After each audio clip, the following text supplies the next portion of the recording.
Thank you, Amber, as always. Well, good morning, everyone. It is 8 a.m. Pacific Standard Time where I am located. My name is Bobby Mann. I'm the Chief Programs Officer at Humane Rescue Alliance. So excited to be co-hosting this call with the entire Maddie's family. And our question of the day is, what is your big win right now in your organization? And we got a special guest actually to talk about this big win. So Alex, I'm going to toss it over to you. And for your organization, please share your big win. Cool. So do you want me to share screen on this one? You can do whatever you want. Your show. So I'm going to go ahead and share the screen here.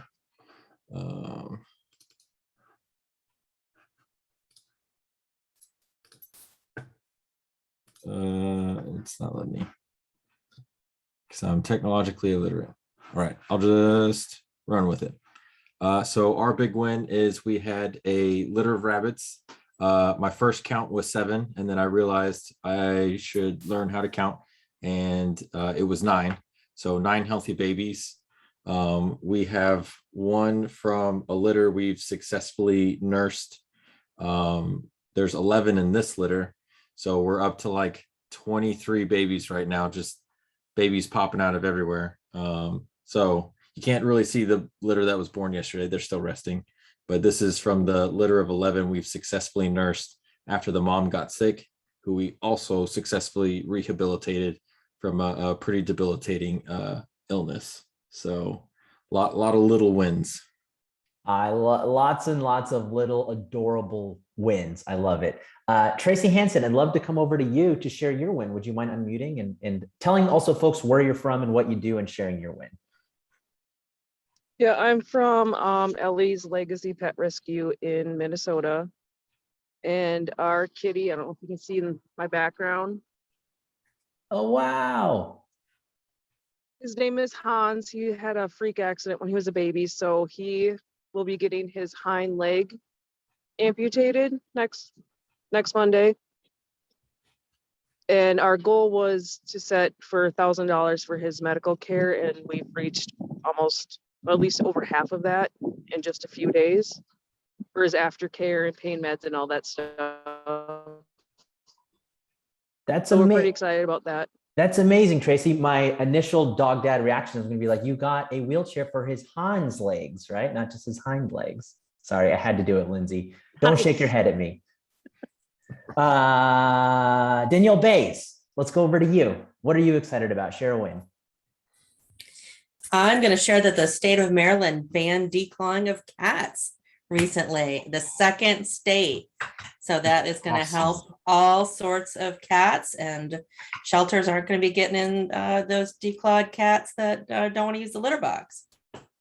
Well, Danielle, thank you for always being an amazing cat advocate. And while we have you, do you want to tease a little bit about the Focus on Felines job alike and tell folks about it? And I'll grab the link for you.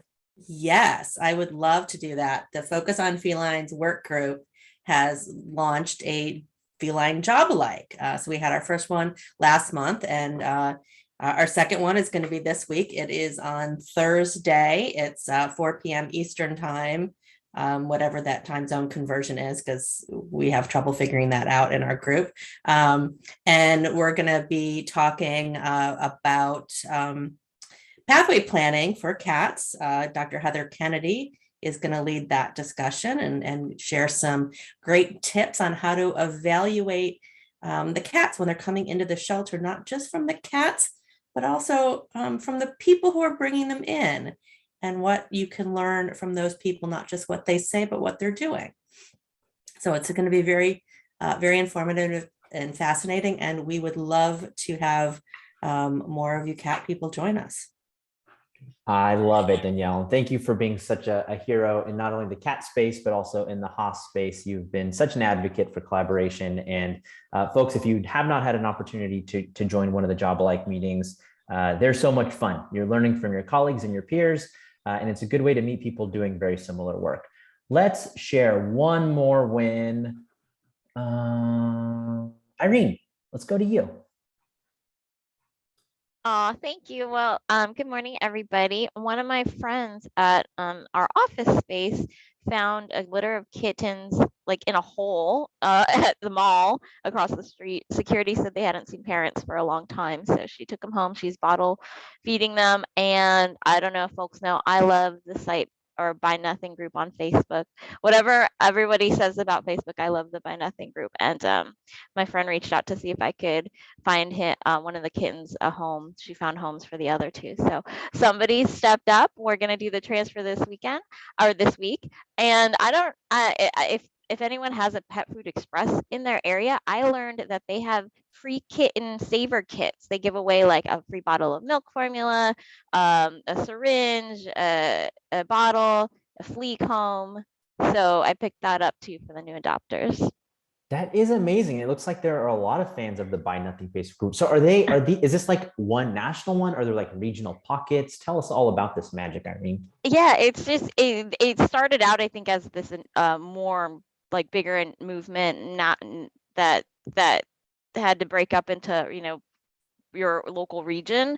So I'm on the west side of where I live, the town I live in, because it's just based on like what's easiest for people to pick up from, for people to pick up from each other. So it helps build community and also prevents things from going into the landfill. All around, I highly recommend it. I love it. So it sounds like you have this is like a peer development right now based off of Buy Nothing. Maria, I would love to call on you. Please introduce yourself, what you do for your organization, what gets you excited about what you do, and then talk about your Buy Nothing experience as well. That's a lot of questions. So I'm Maria Salcedo. I'm the GIS analyst with Pets for Life at HSUS. This is my first time on the call. I just found out about it, so I was curious to see what it's about. Trying to think of a win. So I don't really do anything with animals, but I just made a whole bunch of maps for a bunch of different presentations. So that was fun. Amazing. And Buy Nothing, our neighborhood has a really good Buy Nothing group. So all the neighbors have just gotten to know each other, and people share things, give stuff away. I think I mentioned in the chat that I got a bunch of supplies for one of my foster dogs from neighbors, just giving away stuff they didn't need anymore. So it's been pretty fun to meet people and share things instead of throwing it away. Well, we're so excited to have you. And I'm going to say you do not give yourself enough credit for helping animals, because it really is analysts like you that are looking at the data and finding the data and evidence into helping us with our strategy for not only helping pets, but helping the people that love them have better, successful lives. So kudos to you. I'm so excited to have everybody here. Before we get into our presentation, let's open this call up for national updates.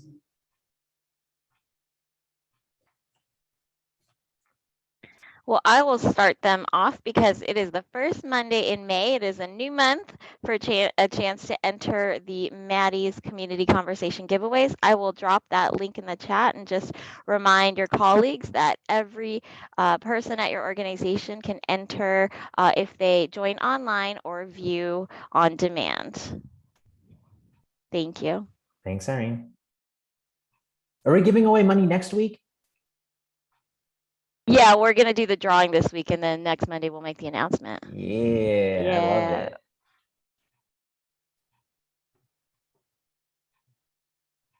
Hey, Bobby, it's Lindsay.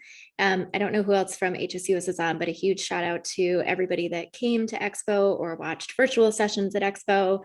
It was a really, really awesome ripping the Band-Aid off of being back in person. A little overwhelming to be around thousands of people, but thanks for everyone who sent staff or had to cover because other staff from your organization came. It was really amazing. Thanks, Lindsay, and excited to hear you present today as well.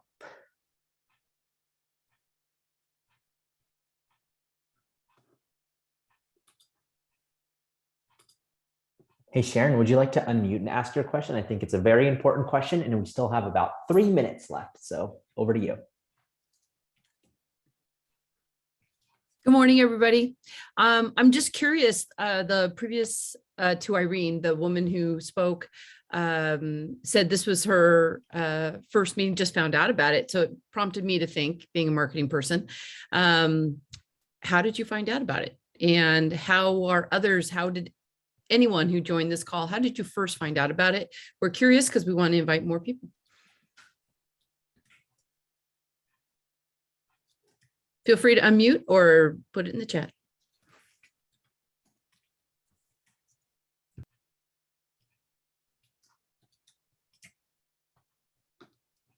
And also, I'll throw one more thing out there. One, we'd love to hear about how you found out about it. Two, if any of you have ideas on how we could find more folks or any places that we should be marketing this call, we'd love to hear that as well.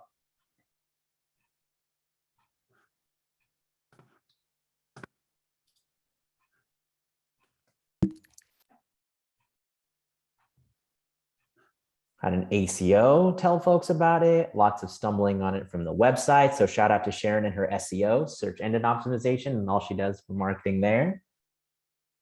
Coworkers at Best Friends. Oh, I like that. Market on Pet Finder. Cornell University. Hey, Roy, since we have a minute, Roy Williams, we'd love for you to unmute and say hello and tell folks just how long you've been with your organization and what gets you excited about the work that you're doing. Hi, can you hear me? Yep. Hi, I'm Roy. I've been with the SPCA Texas about 10 years. I'm currently managing the animal rescue center we have in Dallas. I love rescuing animals and getting them into great homes. That's why I keep doing it. Awesome. Well, thanks for being here, Roy. Thanks.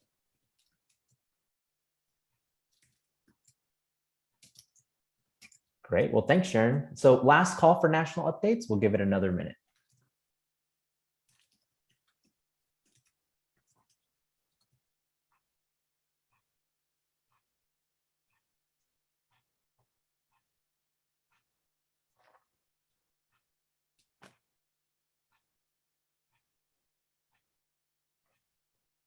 All right, folks, well, let's get into it. So I know that we previously talked on calls that our goal is to really mix up the cadence and switch how many presentations we're going to have. And when we need to have deeper discussions, we'll do one longer presentation. And today is one of those days. Y'all had an opportunity to hear from Lindsay Hamrick, the Director of Shelter Outreach and Engagement for HSUS, when she was talking about HSUS Expo, but we're also incredibly excited to have her as our main presenter today. I know many people have been having the conversations about the influx of adoptions that we had during the pandemic and how somehow it seems like things are slowing down or we're going through some sort of correction.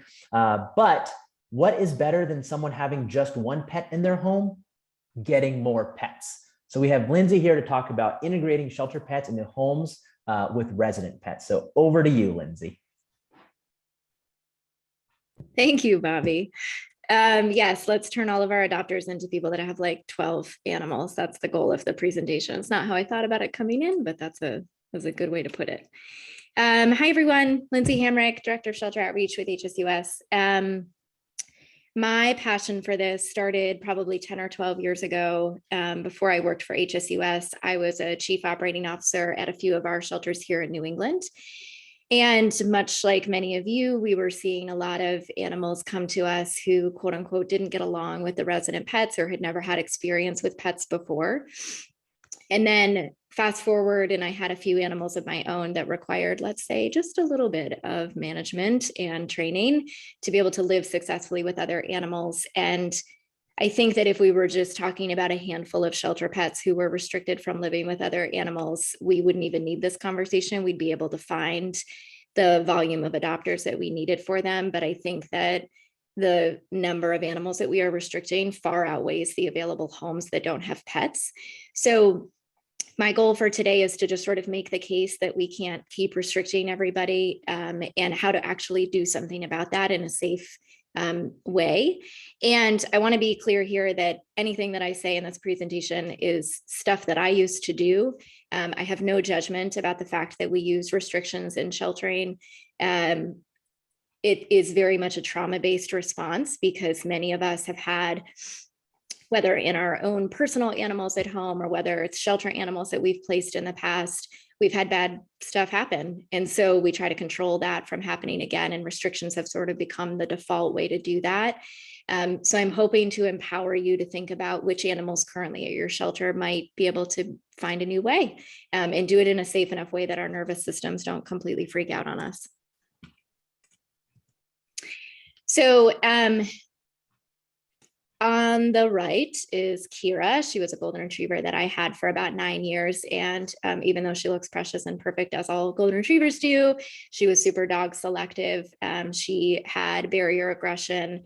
And while she was incredibly human, social, and food motivated, she had a pretty moderate prey drive, I would describe, meaning that she posed at least a little bit of a risk to small creatures like cats and small dogs.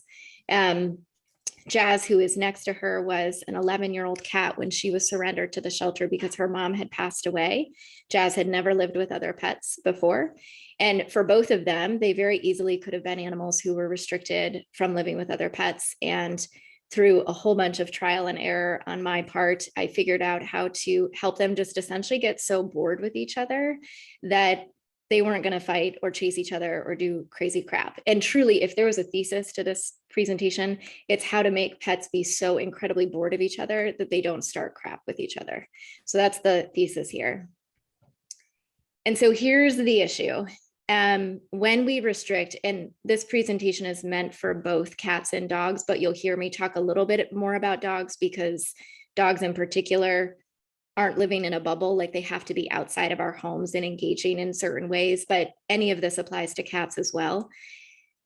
When we restrict animals from living with other pets, we are truly looking for kind of a needle in a haystack for the adopters that are available. So we know that somewhere between about 55% and 3/4 of Americans are currently living with other animals, which is awesome, right? Like we want the American public to be excited about pets the way that we are. This is why adoption, the percentage of animals who are adopted as the way that they were acquired has gone up over time. But it means that you have fewer and fewer families that don't have any animals at home. And then you add on top of that many of us who have pets have more than one. We have a cat and a dog, or we have 3 dogs and chickens, or we have 7 cats, or whatever the combination is that lives in our house. And so one of the biggest pieces that I hope that you walk away from this presentation with is that adopters need our help doing these introductions with animals who we think might be a little bit more problematic. And I am going to make the case that for some of these animals, we can do successful introductions, not just with one cat or dog in the house, but with multiple animals, because the process is exactly the same. And it takes longer because you need to create little pairings of animals that aren't going to hurt each other. But it is completely possible. And for the record, anything that I say today is probably stuff that you all have been doing for years, because you probably have multiple pet households. You probably foster, you are probably constantly integrating animals into your house. And really what my goal is to take our collective knowledge about how to do that safely and apply it to the general public. And we do that by teaching them with hands-on approaches, as opposed to sitting in an adoption room with them for 20 minutes and saying, hey, use a baby gate for a week and then take it down. And that stuff makes us really stressed because it isn't actually that straightforward and simple. In addition, of the families that don't have a pet, so that category of adopter that you're looking for, the older we get, the less likely we are to acquire another pet. And that can be for a million reasons. It can be that folks have health concerns, or they're retiring and they want to travel a lot. Maybe there's economic reasons not to acquire another animal. So when you have a adopter come into your shelter who is able to adopt a pet that's been restricted, you have either found the very rare unicorn family, and the reason we know they're rare is because length of stay for the pets who are restricted is incredibly high, right? The animals that you are posting on social media or on your adoption pages, those are the animals that have taken a while to be placed. Many of you are probably not posting animals that are super highly adoptable, can go home with other pets, because they're probably getting adopted relatively quickly from your shelter. But these animals with restrictions are waiting longer. And so if you're lucky, you've found that little percentage of people who don't have an animal and who don't want a second animal. Or you're finding very brand new pet owners who are starting out on the pet ownership journey. They're ready to get their first cat or their first dog. That's totally fine. I'm all for younger adopters. However, I think that for some of these animals, the reasons we've restricted them is because we're looking for someone who has a little bit more experience. And so that may not be your brand new pet owner who's never had a dog before. And then we sort of layer on what we're really good at in animal welfare, which is thinking that we can control all of the things, which I've been around for like 20 years in this industry, and I really wish that I can control everything. And it appears that I cannot. So while we throw these restrictions on animals for not living with other pets, we're doing it from a place of good. We're trying to prevent future stressful or even unsafe situations. But even if you are not implementing the sort of adopters welcome approach that HSUS encourages, which is a really conversational based adoption approach, no home checks, like not trying to like have a yes or no application, even if you are trying to control the situation by checking out somebody's home, you're looking for people who own their house or who have a fence, people move on average every 5 years. And so I have moved, I don't even know, 14 times in 16 years. And so the American public is getting more and more sort of transient, moving across the country, especially with remote work, the ability to live where we want to live. And so if maybe you're having some semblance of control at the time of adoption, but you're very unlikely to be able to control what that person does for the next 10 or 15 years of living with that pet. And we sort of know that, of course, that's common sense, but I think that when we're in the moment, and we're operating from a place of trauma because we don't want this dog to hurt a cat, or we don't want a dog fight to break out in an adopter's home, we sort of think we can control things that we definitely can. And one of the stats that was really interesting to me was about a third of Americans live with a roommate who is not a college roommate or a partner. And so I can envision when I had a lot of roommates in my life, most of them had pets. Most of them wanted to go out and get a dog or a cat. And so there was a lot of sort of movement of animals in and out of the spaces. And of course, we know that companion animals, particularly dogs, are going to interface with other pets for the rest of their lives.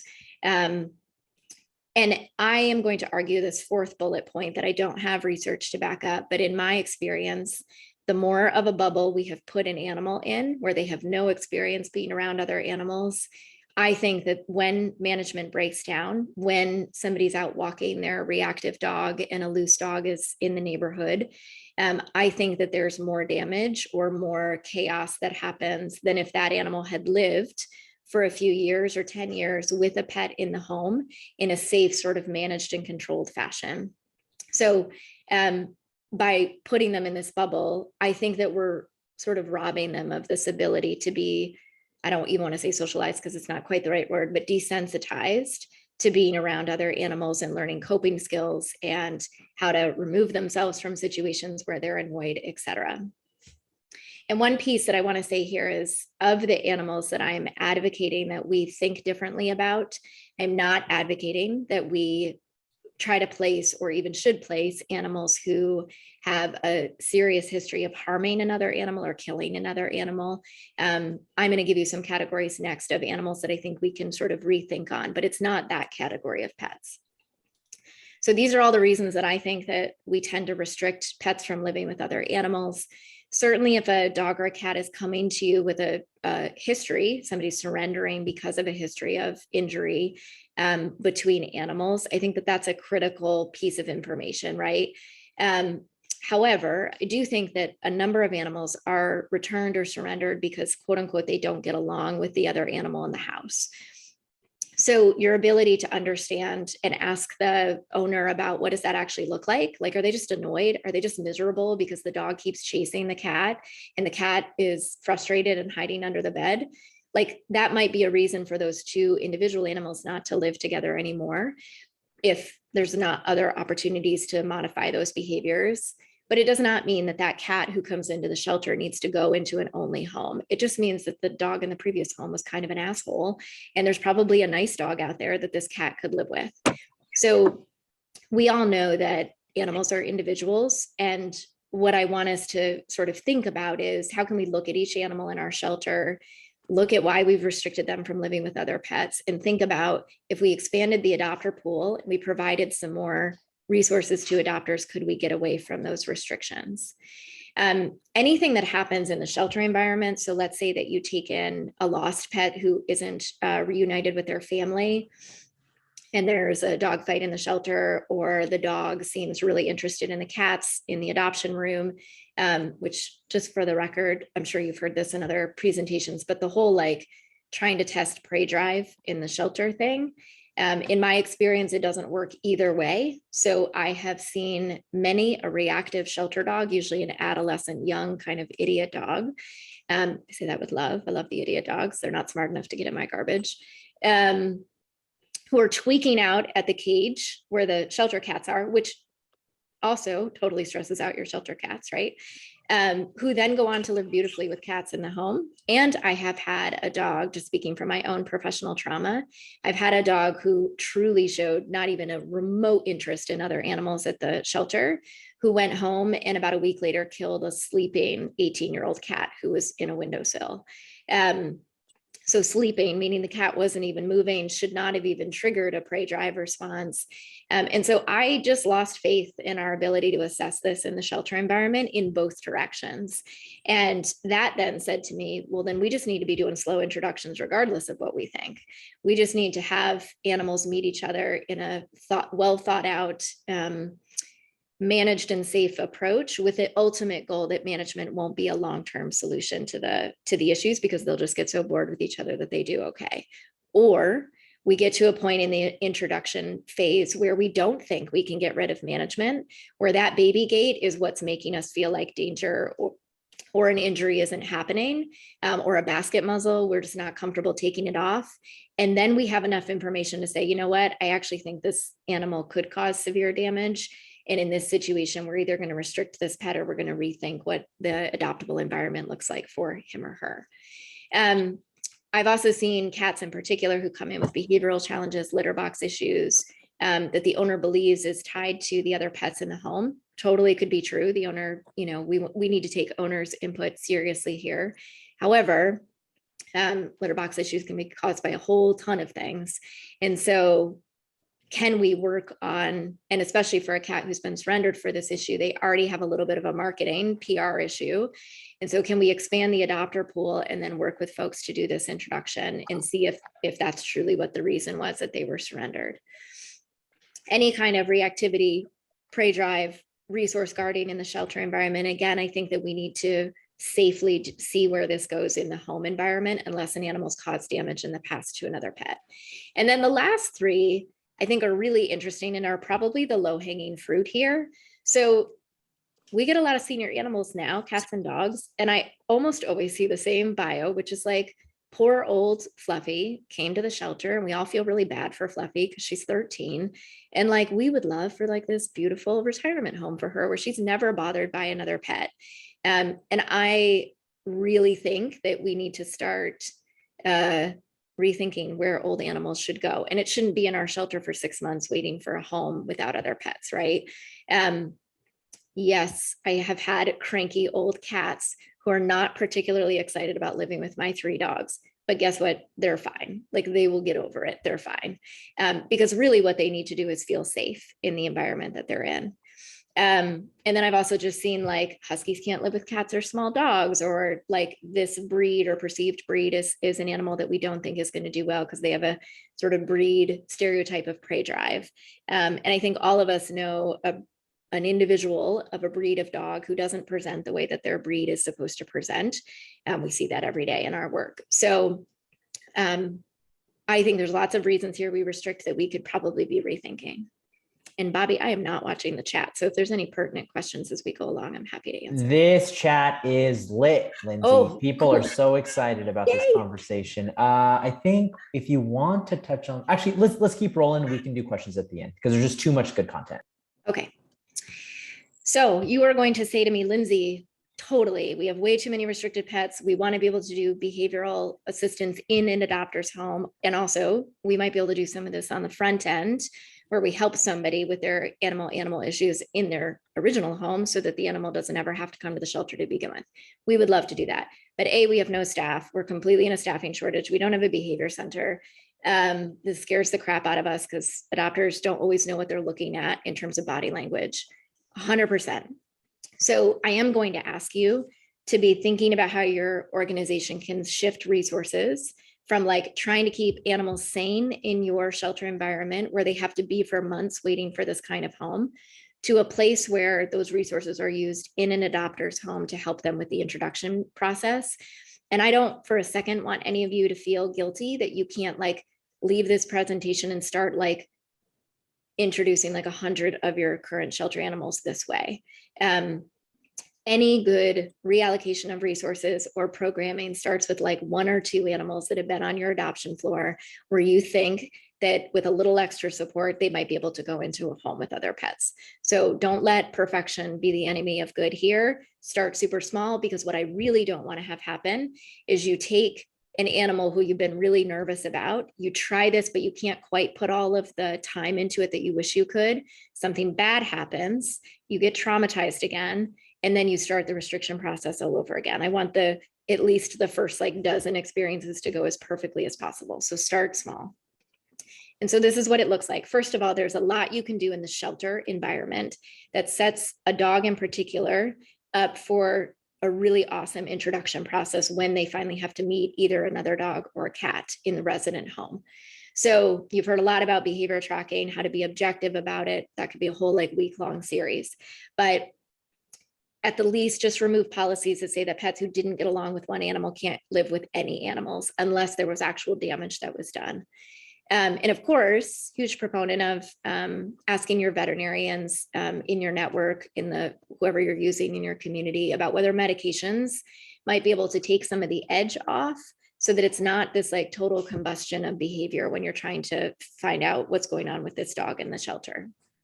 What I would love to see, so when I'm introducing a dog to my house, I'm absolutely using management to begin with, which means crates. It means tethering, and I'll show you a picture of what that means, tethering in the house. It means baby gates, it means X-pens, it means barriers between that animal and the animals that they're meeting. Crate training can start in the shelter. You can put a wire crate or a plastic crate into the dog's kennels, leave the door wide open, put a nice bed in it. The more that dogs get used to crates in the shelter, it'll be much easier for an adopter to use that as a management technique when they get home. And then one of the most important parts of introducing animals, cats or dogs, is the ability to get their attention. If an animal is staring into the soul of the other animal, and I'll show you a video at the end where that escalates in behavior for one of my dogs, it's interrupting eye contact that stops most issues when it comes to introductions. And we can do that in the shelter environment by using, every time we take a dog out of the kennel, having them look up at us and rewarding them with high value treats. So that the adopter, when they go to say, look, the dog already knows what that means. They're already keeping their eyes on them instead of thinking about how they're going to murder the resident cat and playing games with their body. The other equipment that would be really helpful, particularly for dogs, larger dogs, is training to a basket muzzle. They're not the most comfortable thing for dogs to wear. They're totally safe. They're the ones that dogs can breathe through and can eat through. But just get them desensitized to it, because probably when you go to introduce the dogs that you're concerned about, you're going to want some kind of protection so that you don't feel like there's going to be a grab, or they're not going to be able to, sort of have a very fast movement that you can't control. And then you're going to hear me shout from the rooftops about gentle leaders. I 100% agree that they're a pain in the butt to the dog themselves. It feels really weird on their face. For those, I'll show some pictures too if you haven't used them, but they're essentially head halters like you would use on a horse. And in my experience, this is the very best way to control a dog's head, which is, again, how we're trying to keep them from having sustained eye contact that will lead to the prey drive sequence or a reactivity outburst. But gentle leaders take a while for dogs to get desensitized to. Just get them used to that in the shelter environment, walk them on them, etc. I'm like 4'11" and a half. That half is super important. I can handle like an 80-pound dog on a gentle leader. I cannot handle more than 50 pounds on a collar or a harness, because all they're doing is pulling forward, right? And then, of course, you all know you're doing this every day to try to manage stress in your shelter environment in terms of where the animal is living, how their cage, whether their cage is next to another reactive dog. And if you can't help it, if you've just got a whole adoption floor of like screaming dogs, just use those opportunities with high value treats and gentle leaders to get them used to walking past other dogs as best as you can. We can only do so much in the shelter environment. Lindsay, you might be 4'11" in real life, but you're bringing about 6'11" energy to this presentation right now. Strong work. Oh, the dad jokes, they're just on point every week. So you've probably heard much better presentations about adoption bios. I would really love for us to get rid of the template that says like, Fluffy is blah, and like Fluffy is this years old, and this is why Fluffy came in. And also she can't live with anything ever, like never approach anything else in her world. Because inevitably your adopters are like, does she get along with dogs? Does she get along with cats? So let's try to like create adoption bios that talk about the highlights. And hopefully if you're able to help with some introductions, you don't actually have to put the restrictions in the bio. You can do more of a learning about the adopters' pets at home. And doing case-by-case assessments of whether they're going to be the right fit. I very much believe that the resident pets have everything to do with whether your introduction and hopefully your permanent placement for the shelter pet, whether that will go well or not. I'll just use Kira as an example because she was kind of a bitchy female who was reactive. She did really well with like those nerdy boy dogs, like the boy dogs who don't realize they're about to die and they're just like, oh my God, you're so cute. And like, she was just like, oh, you're not even worth my effort because you're just an idiot. So that pairing is what worked for her. She lived with like 4 of those dogs. I fostered those dogs. I never fostered the other bitchy females because the 2 of them would just make shit up and get in fights all day long and it would require extra management. So how you pair these animals up is really critical. If somebody has a 13-year-old lab at home and you're trying to place a cat who's never lived with dogs, probably going to be just fine. But we have to know who these resident pets are before we can make a judgment about whether the 2 together will do okay. And I don't want to do stereotypes here. It really is critical to talk to adopters. They also are probably have some history of managing their own multi-animal house before. So if all they've ever had are like perfect animals who never got into trouble with each other, they may need to learn a few extra tips before they take home an animal that's more sensitive.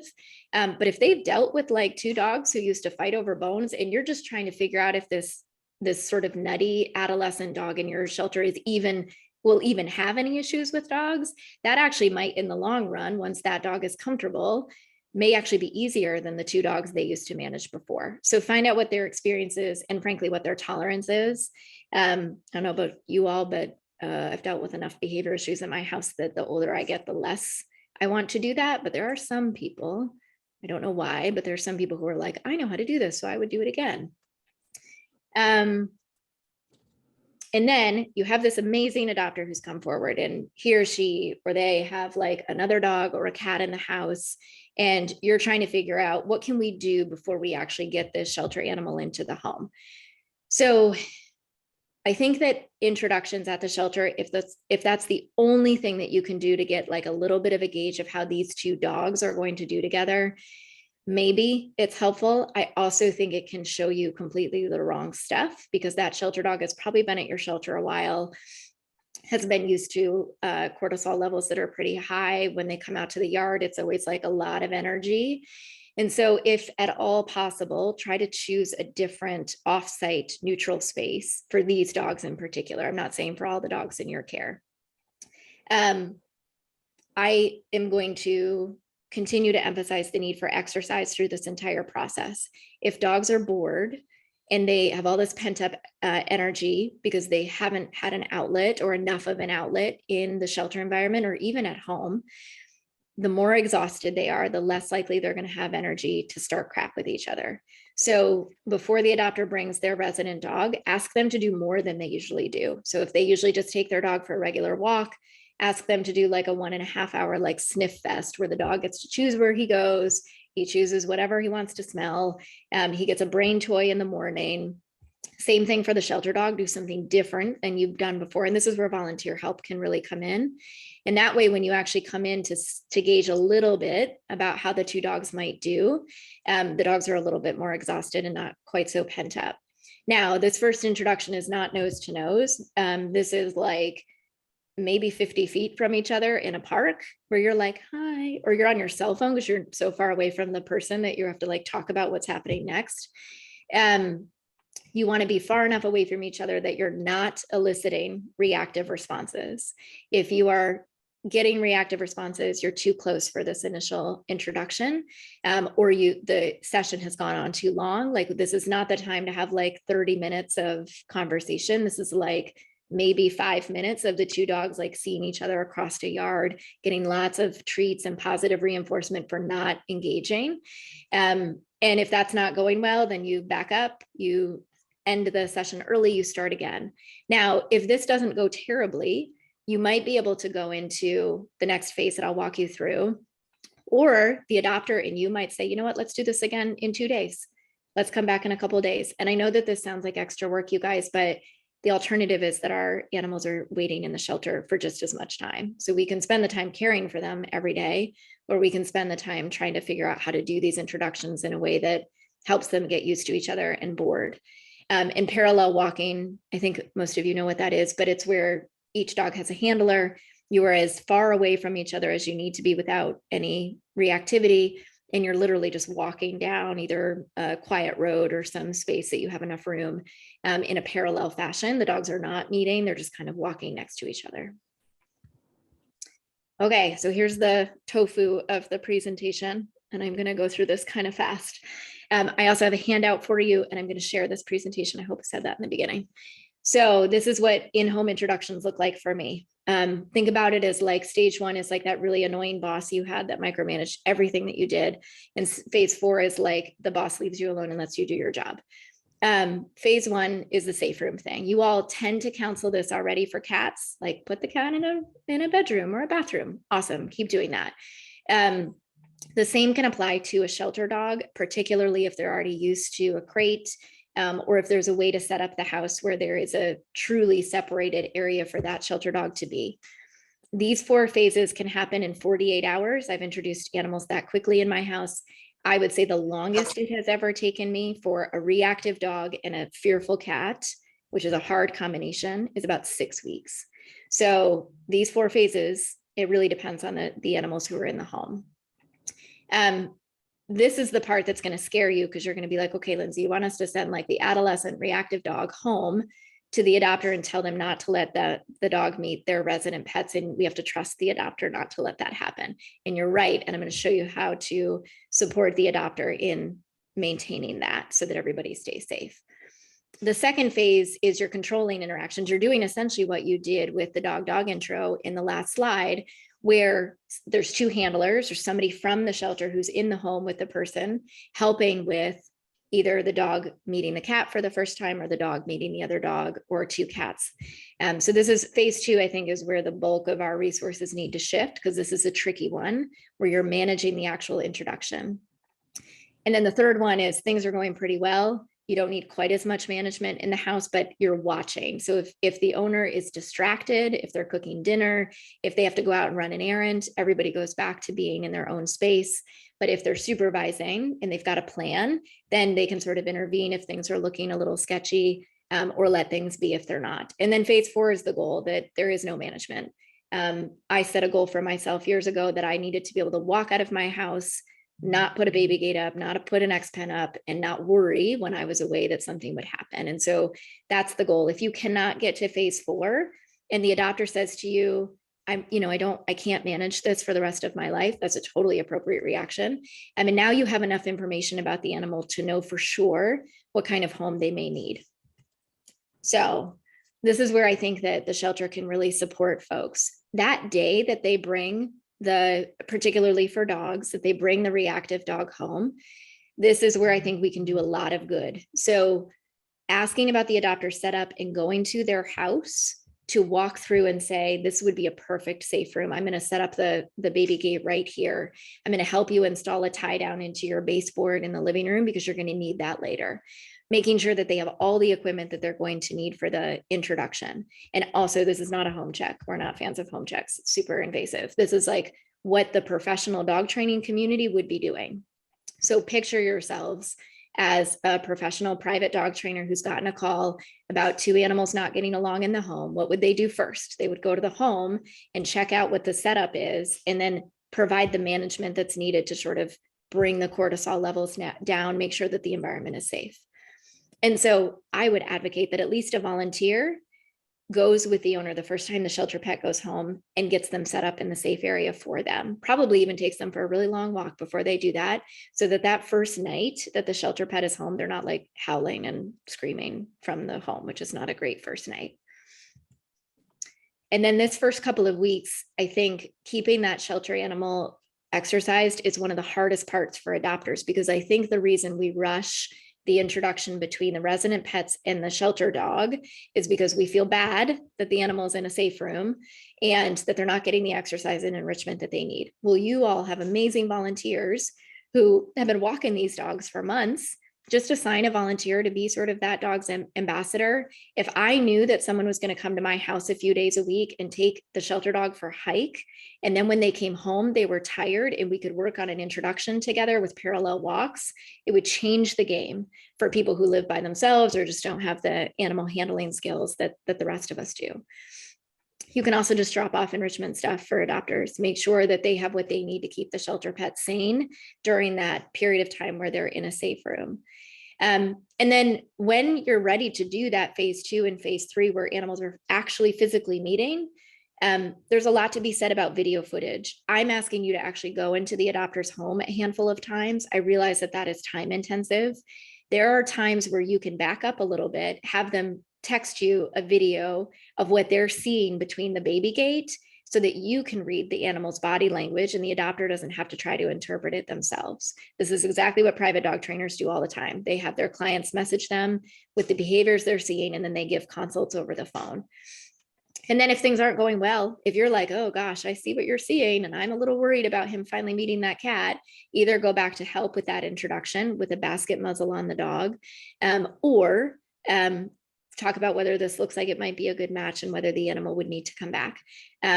This whole providing free daycare piece, that was one of my favorite ideas during the pandemic, was the shelter that had some empty kennels and they offered free daycare for the shelter dogs to their foster parents so that the dogs could come back and get exercise enrichment while somebody was working during the day. There's all kinds of ways that we can support adopters in keeping these pets like engaged and exercised. There's so much information, you guys. I could literally teach this for a whole week about how to do the actual introduction. So the last thing I'm going to say is, when you're thinking about where to start, start with cats, because cats can be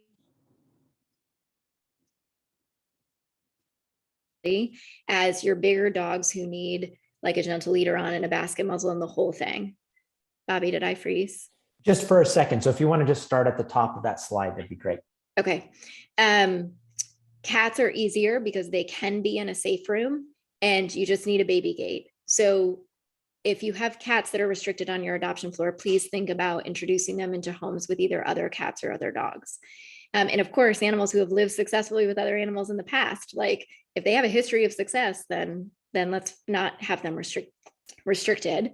And then as far as dogs go, the things that are most helpful is that a dog be food motivated, right? I've talked a lot about training, a lot about redirecting their attention onto us.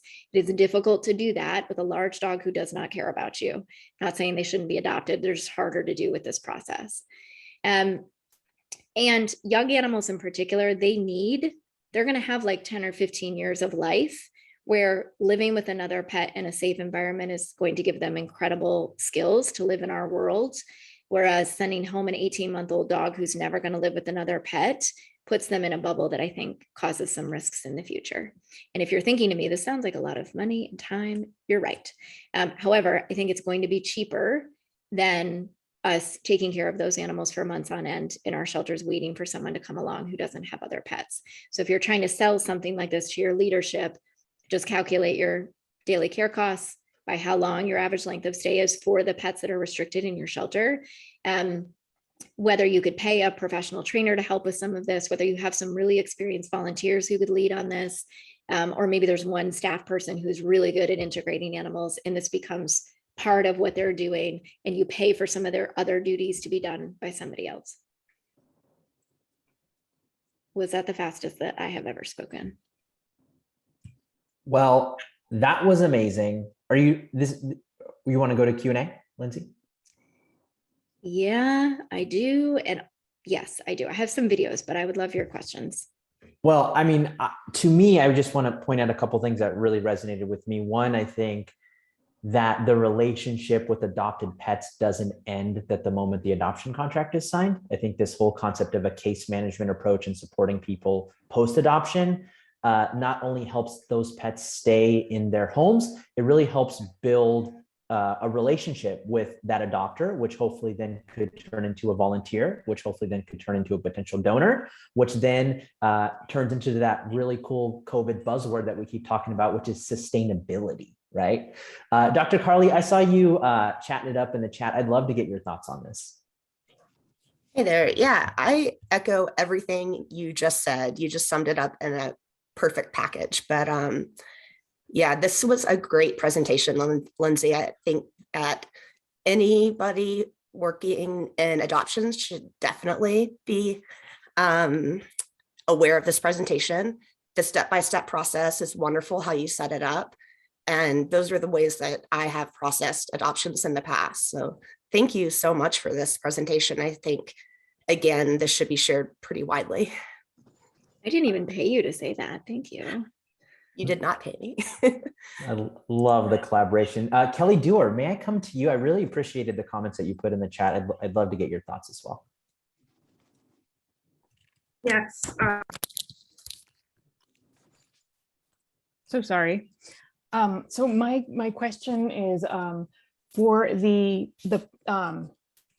do you think that if you look at the pets, all the pet people in America, if you say 25% of Americans don't have other pets, that's 80 million people, which is a huge amount.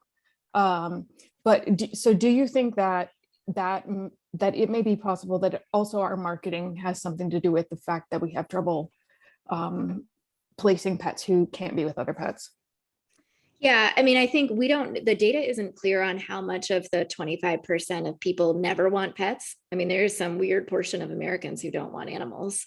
So we should assume that some millions of them are never going to have an animal. But I do think that because we're so short-staffed and we're busy, we create adoption profiles that are just like a checklist for an animal instead of a, hey, we're going to have a conversation with folks about what your lifestyle looks like, what your household setup and your resident pets are like. And I think you can put that in the intro. Like, we're trying to figure out what kind of good friend this dog should have. And we'd love to chat with you about who you have in your home and see if they might be a good match. And just pick one or two, you guys. I know that the reason you don't do that is because you don't have time to field like a jillion adoption inquiries when there may not be a good match in there. So pick one or two and try it with them and devote a little bit of extra time to those conversations.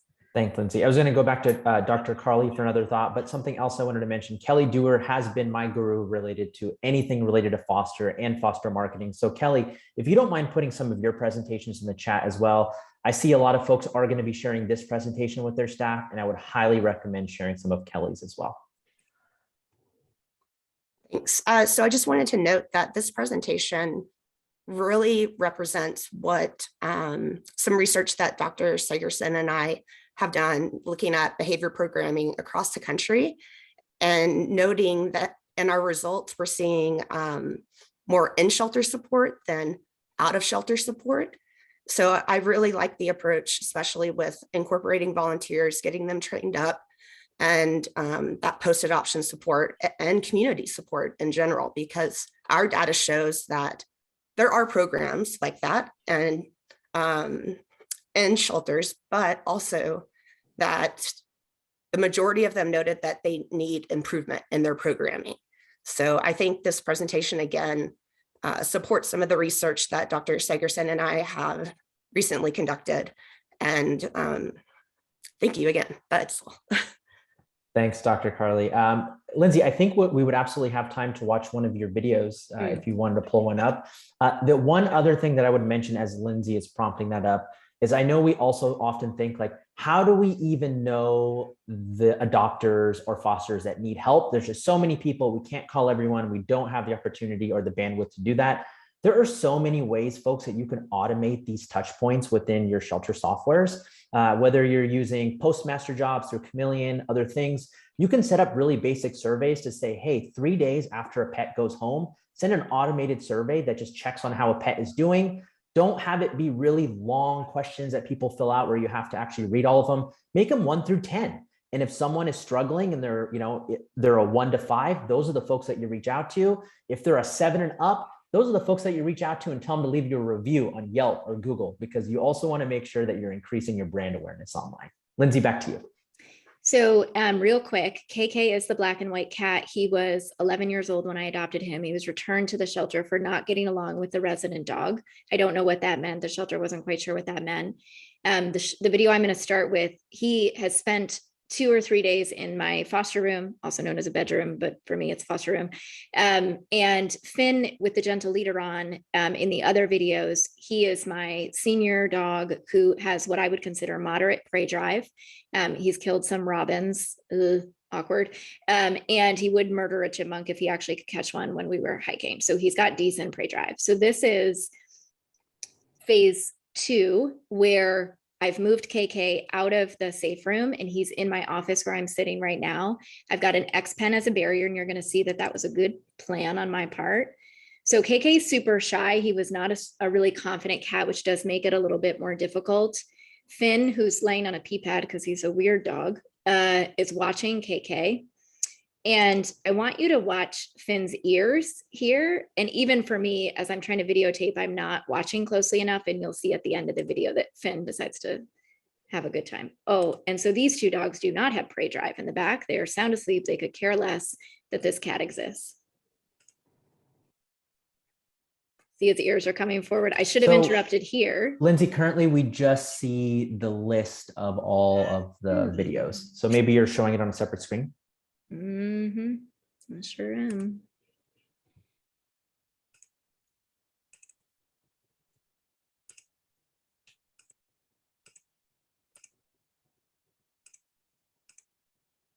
How about now? Perfect. Cool.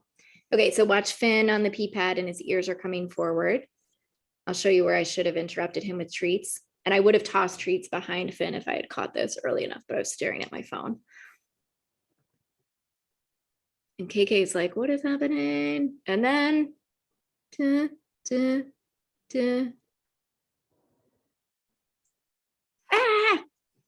everything was fine. He didn't totally charge the gate, but that was my bad. And then I want to show you. It's okay, dog trainers mess up all the time too, guys.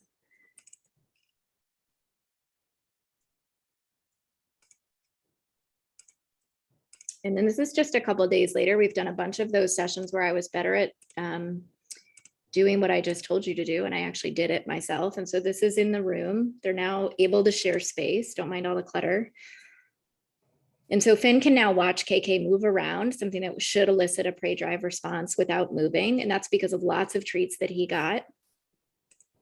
And then I'm going to show you the funniest video I've ever taken in my life. So this is maybe 4 weeks later. So black dog on the bottom, this foster dog who hates the camera, so she won't look at us.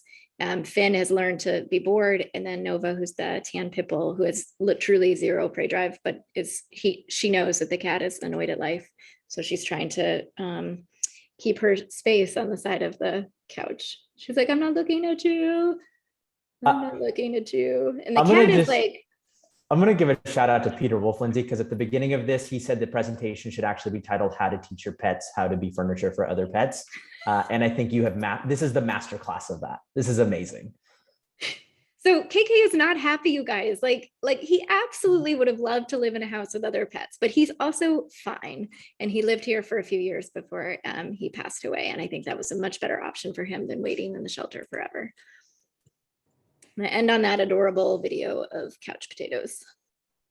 And on that note, folks, it is 8:59. Lindsay, I would love to toss it to you again, just to give us any final thoughts on your presentation. Yeah, do what you can, you guys. I totally know why it's tricky and hard and you're understaffed. Don't feel guilty about restricting animals. Just pick an animal today and see if you can put some more resources into them and what you can do to find a new adopter. Thank you so much, Lindsay. It was such a pleasure. I'm just going to echo what everybody else said. This is much needed. I personally am going to share this with our adoption team as well. As Lindsay mentioned, look for those low-hanging fruit, folks. Every single day is an opportunity to learn and get better. As Mary Smith would say, lean in with love. And I hope that you all have a wonderful week. Take care.